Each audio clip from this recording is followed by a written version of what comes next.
series. Time now for round 2. Top Alcohol Dragsters coming at you right now. That's going to be Johnny Ahten.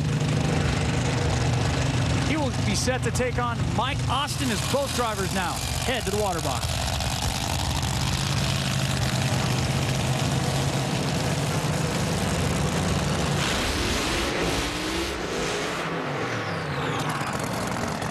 Hey guys, near lane Johnny Ahten's shutting down. Seems like he's got some kind of engine problems. He's not going to be able to make it down the track. You saw the graphic. That's the voice of Dana Sherman. Johnny Ahten with problems. More on this in just a moment. First, here's John. Down with Sean O'Bannon, and a win there with a 5.69, but you say it was a lot better than that, huh? I believe it was a lot better than that. Top light was knocked out. These new carbon brakes, just poor job on the driver's part, getting the brakes hot, but we'll take a win one way or another. It's not always how we want to stage a car, but it works. Gives you a great light, but sure hurts the crew chief. But this Forest River car is going another round. My crew chief, Jeff Laronis, give me a car. We'll bounce back, and we'll see if we got something for Farrell. Boy, he's about the best in the class right now, but we're going to try to race him the next round. We'll see you in the semi. And speaking of those semi-final matchups, Sean O'Bannon will be giving up lane choice to Mickey Farrell.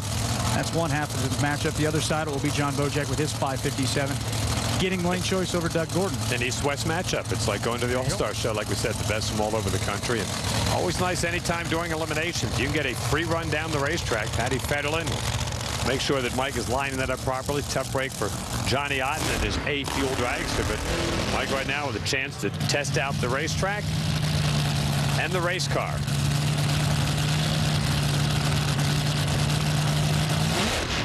Can't believe they sell those things. Can't believe people buy them.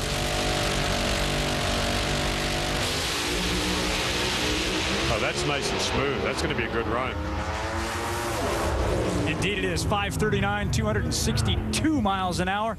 As you mentioned, very little tire shake. Nice and smooth from start until finish. John Kernan. Down with Mickey Farrell at 5.59. Close win to move on to the semis, Mickey. Yeah, it was close. It's always close with Alexis. We've run each other 3 or 4 times in the last 3 or 4 weeks, and those guys are really tough over there. But for Ryko, for Hedman headers, for the green stuff, and all the sponsors that support me, we're moving on. So that's what it's all about. Absolutely right. Well, we talked about the head-to-head matchups coming up in semifinals of Top Alcohol Funny Car. We know there are those of you out there with your pencils writing all this down, so here are the particulars. It's going to be the #1 qualifier picking his lane. How about John Bojack? We haven't even mentioned he's coming out of that number 15 qualifying spot today. Yeah, well, the cars came out and had it was just a wacky weekend for qualifying, and all the cars here in our Lucas Oil Series. So if you got behind the 8 ball early, you fell behind. There's a good quality field of race cars here.